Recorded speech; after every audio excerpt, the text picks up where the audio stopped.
Copyright disclaimer. Under Title 17 U.S.C. Section 107, allowance is made for fair use for purposes such as criticism, comment, news reporting, teaching, scholarship, and research. Fair use is permitted by copyright statute that might otherwise be infringing, nonprofit, educational, or personal use, tips a balance in favor of fair use. Okay, this is from Scientologycourses.org. Birth bag ready. Handling a child's upsets and accidents. There are things you as a parent can do. This is before they separate the parents from the kids. Can do to help your child recover rapidly from the bumps, bruises, scrapes, scares, and upsets that are often part of growing up. You know, just like production too, right? These special methods or ways to help, you know, like keeping your stats up, which have been included below. Use communication between you and your child.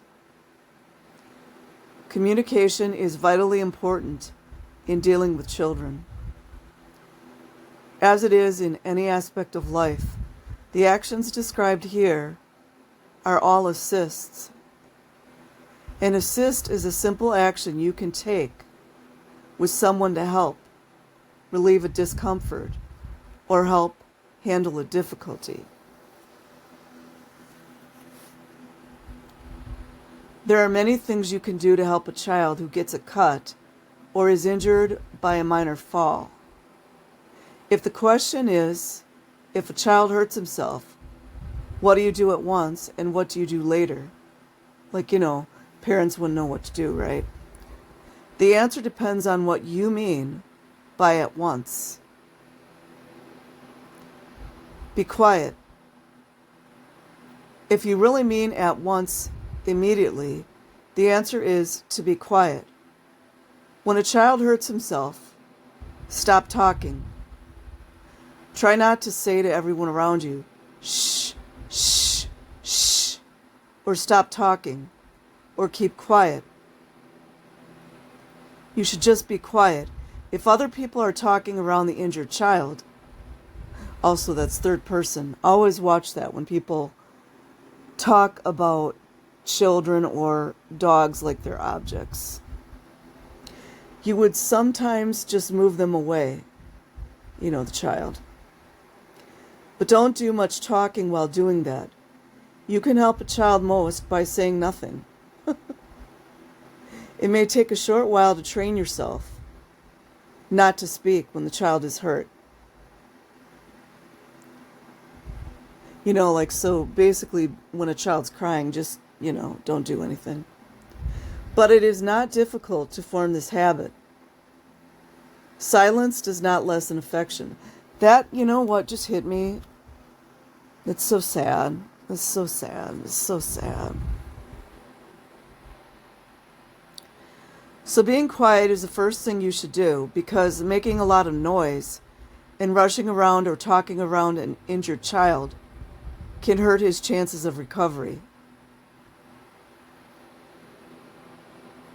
This is a mind control technique, by the way.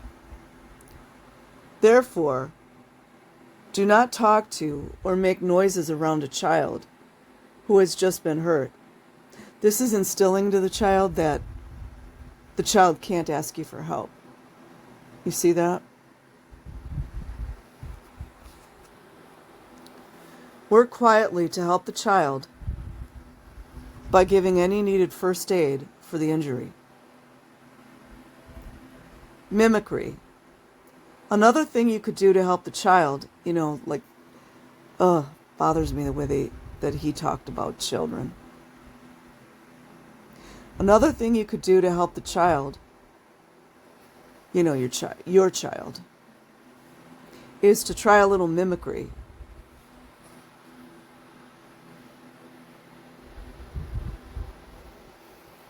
Mimicry is a copying or imitating of another person's actions. It's mirroring. In body motions that show their emotions. Do silent mimicry, which means copying the child's motions only. I think that's supposed to be emotions. Not what he says. And you do so without speaking. For example, the child looks at you and rubs his eyes.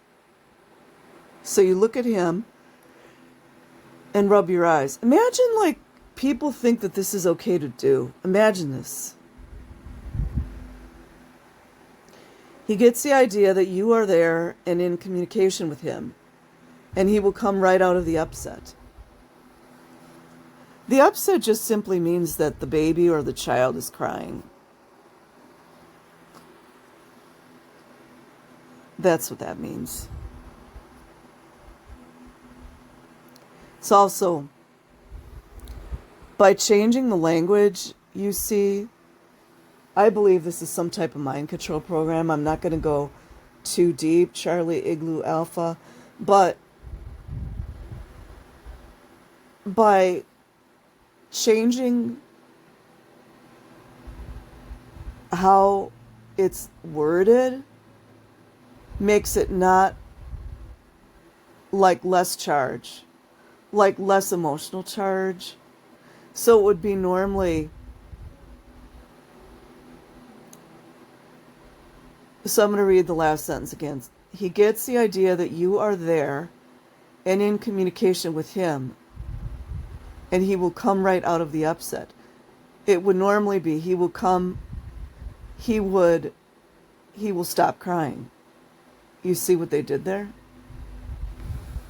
So if your mind is not thinking that, well, he's crying, it's not going to disturb you as much as a mother who cares about her child. So that lessened the charge of it. Mimicry is very interesting. It's the same thing as mirroring. You could do mimicry with children on subway trains and in buses and in stores and so on. Let us say you see a little child who is very, very young. He smiles, you smile back to him. Or you happen to notice he is wrinkling his nose at you. So you wrinkle your nose at him. This is just disgusting. So you wrinkle your nose at him the same way.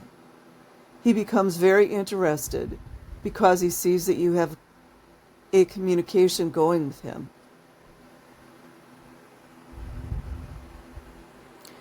Where did it happen? The best assist for an injured or upset child. You notice how Hubbard, allegedly, didn't say, he never says your child. That's also, they are, the people who wrote this, hint, hint, are trying to sever the bond. Do you guys see what I mean? The best assist for an injured or upset child, your child, is to simply ask him, where did it happen? And then after that, ask him, where are you now? When you ask these questions, you must get the child to point to the location each time he answers. The assist can help heal an awful lot of bruises on children very rapidly. Imagine people thinking this.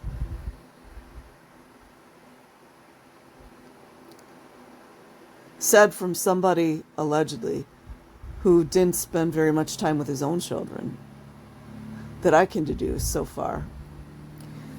You can vary the questions based on the circumstances. Say a child tells you he hurt his knee. You can ask, where did you hurt it? And then where are you now? Or where did you fall? And where are you now? Repeat the questions one after the other until the child is over the upset. Tell me about it. You can also simply ask an injured child, what happened? Tell me about it. Imagine that the little baby is just sitting there crying because they hurt themselves, and you're asking them this ignoramus. Then let the child tell you what happened. When he finishes telling you, ask him to tell you again. I could see what they're doing is that they're changing what the child is thinking about. It's really sad because it's kind of cutting the child off, or your child, I should say. It's cutting your child off from being able to ask for help or be in distress. There's something, it's changing the neural pathway. I mean, in a real basic sense here.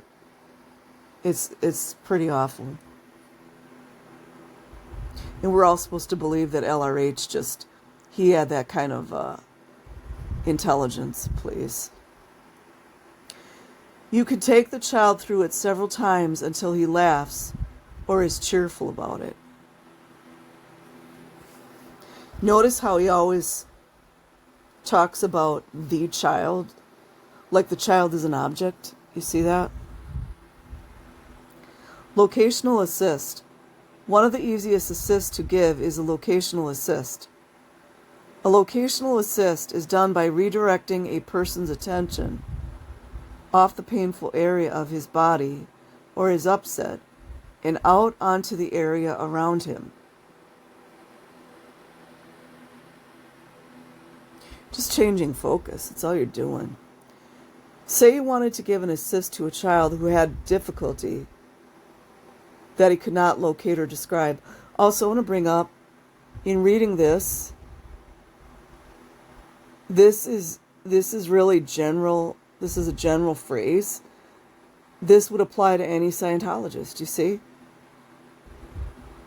So children are just the property of all the Scientologists. Say you wanted to give an assist to a child who had a difficulty that he could not locate or describe. The child has a pain, but he cannot say where. Maybe he's 2. He doesn't know what has happened to him. He just feels bad. See, this has something to do with nullifying the feelings. Tell the child you are going to do a locational assist and briefly explain the procedure. Tell him what you are going to say and be sure he understands it. Then point to an object and say to the child, look at that blank object. When the child does what you asked, acknowledge him by saying good or thank you. Good boy. Just like a little dog, you see? Continue giving the child the assist, guiding his attention to different objects around him. For example, it could be a door, a chair, or a toy. Be sure to acknowledge him each time he does what you asked him. Did you guys catch that? Did you guys catch that? I'm going to say it again. Be sure to acknowledge him each time he does what you asked him to do. Obey. You guys see? Obey. Implant that slave master program into the child at a young age, you see. For example, you say, look at that tree. He looks at the tree and you see that he has done so. You acknowledge him with, thank you. Then Then you tell him to look at that building. He looks at the building and you see that he has done so. And you say, good. Then you tell him, look at that street. He looks at the street and you see he has done that. And you acknowledge him by saying, all right. Then you tell him to look at that lawn. Does anybody else see how nutsoid this is? He does it and you see he did it and you acknowledge him with something like, very good. Each time you tell him to look at something, you must point to that object.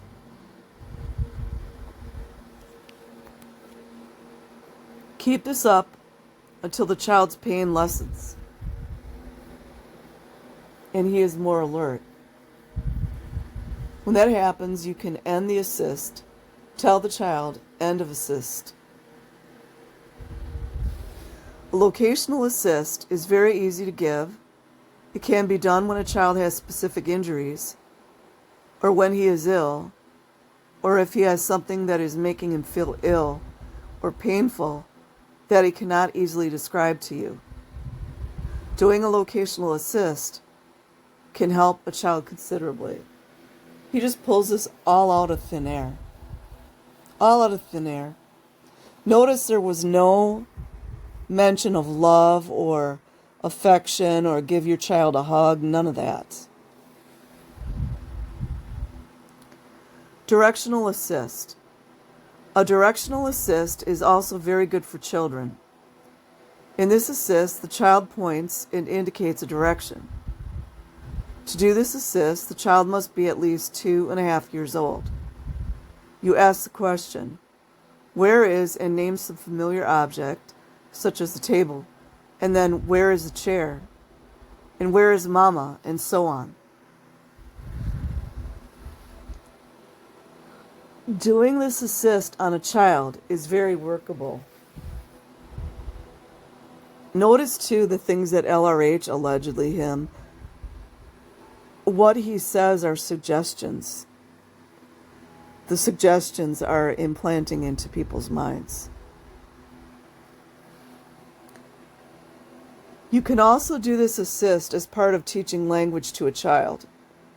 He can quickly learn the names of all the objects in a room by doing this. You ask, where is a table? And then you say, that is a table right there. Now, where's the table? All right. There is a table. All right. I mean, not like parents don't do that anyways, right? Like you talk to the baby about, here's the bird, here's the leaf, here's the tree. I mean, I wouldn't even doubt if Hubbard got this idea, allegedly it was him. I wouldn't doubt if he got this idea by just watching people with their children. I mean, when doing this assist with a child, after a while he will ask you, where is the table and where is the floor and so forth. Don't mind it. Just go ahead and follow his requests. That cheers him up too. Dealing with grief. If a child is in grief, feels very sad, is crying, etc., just letting him cry until he comes out of it will often be enough. There again, there's no affection, no love. Just like a lot of people that say let the baby cry. I mean, I've got mixed feelings about that, but no affection in what he's talking about. This is especially true if you are in close contact with him, and he knows he can count on you for support and assistance. If you ask him what happened and he does not answer, do not insist or demand that he tell you. And don't try to stop a child from crying by simply telling him not to cry. Let him cry. That's what you should do for him. Don't try to cheer him up. Let him cry. Let him cry until he finally sees that you are there. If you start to talk to a child who is crying, you can make him suddenly become very angry and behave in an uncontrolled way, or he will get upset, or he will throw himself around. He will do various things. He just wants you to stop talking to him.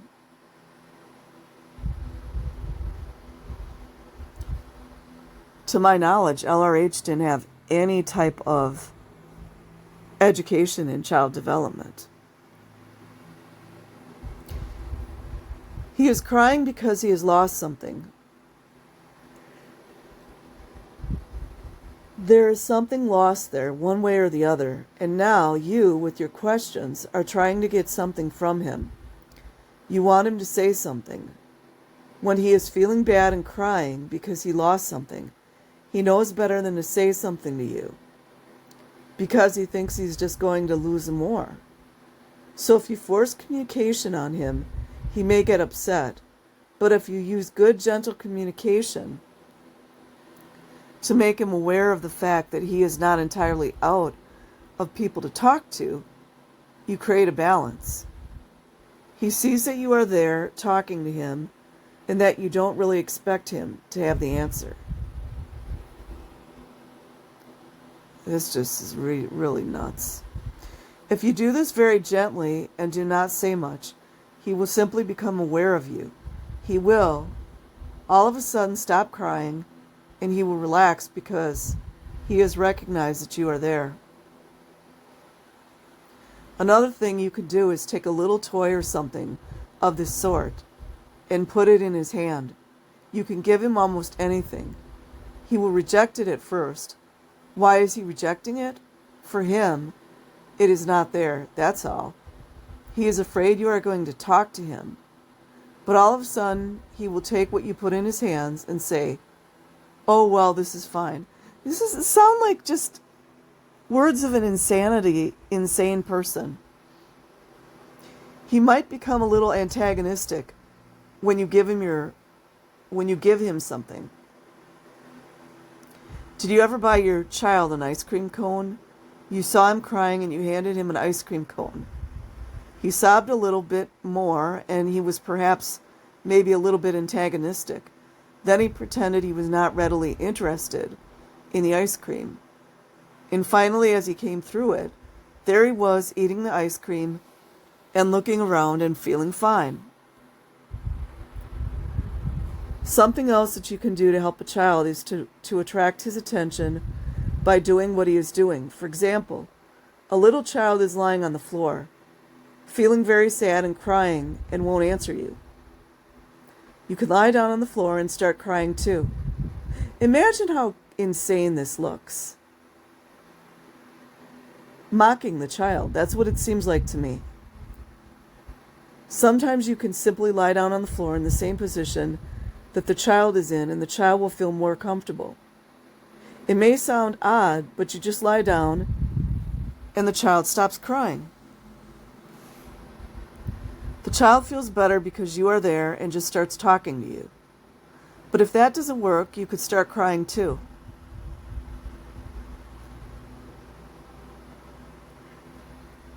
Let's say the child is lying there. Imagine that the world government signed off on this, you guys. Imagine that. You guys know what's up, right? Let's say the child is lying there and going boo hoo hoo hoo. And you lie there and go boo hoo hoo hoo. The child might even say something like, "What is all this noise? What's going on here?" And he would notice you. It is just a way of attracting attention.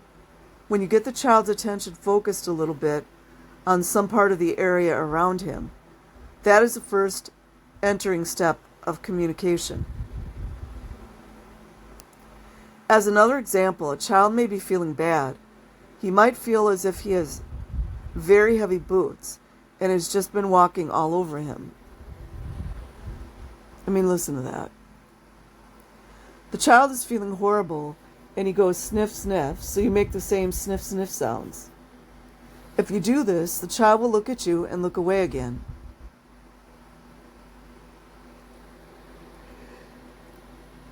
The next thing you know, the child will try this again and go sniff, so you go sniff. And the child will become cheerful. It's amazing how he always talks in this third person. Another method to help a crying child is to have the child exaggerate his tears. Here's an example of how one parent handled his crying daughter in this way.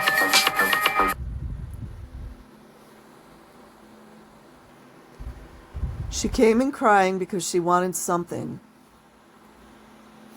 And so the parent said, "Gee, that's pretty good. Let's see if you can do it again." So she cried again and then looked at him with a smile. And he said, "That's pretty good." She thought so too. That was the end of the tears. A simple form, this is just hard to read. A simple form of this even works on a baby, because start the mind control young, right? You simply acknowledge what the infant is doing. A little baby lying in his crib is crying, crying, crying, crying. And people come around, like parents, and usually say, "Shh, shh, it's all right, honey. Nobody's going away, and nobody is going to just leave you," etc. But a Scientologist walks up to the crib and gives the baby some good acknowledgments, saying to him, "Good, fine," and the baby stops crying.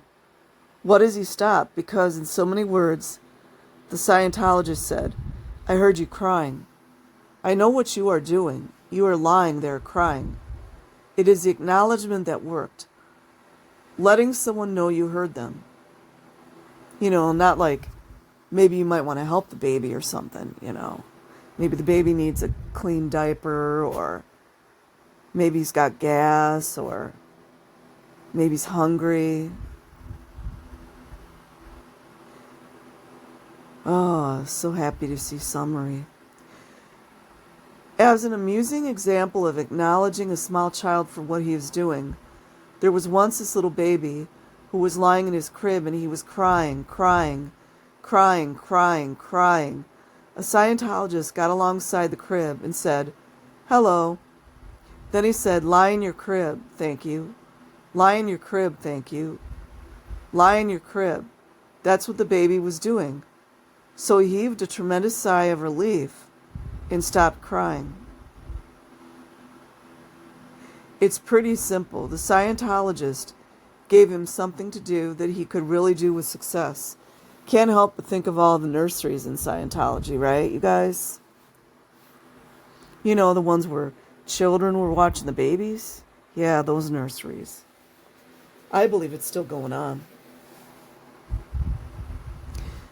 So the way to help a child who is in grief is to simply be there for the child and bring him out of his grief through communication.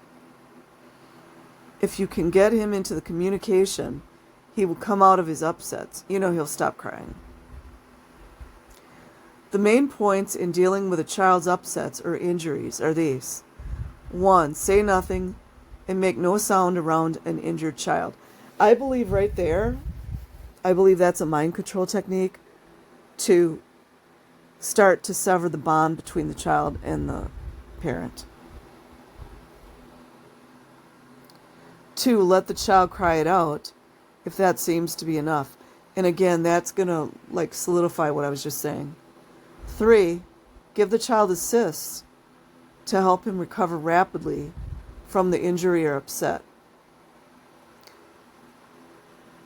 I don't know what this complete the step. I'm just going to click on it. I kind of know what it is, but we'll see. I knew it. Yeah, no one know.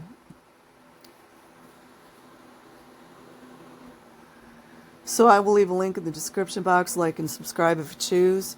Otherwise, have an amazing day or night wherever you are. Peace.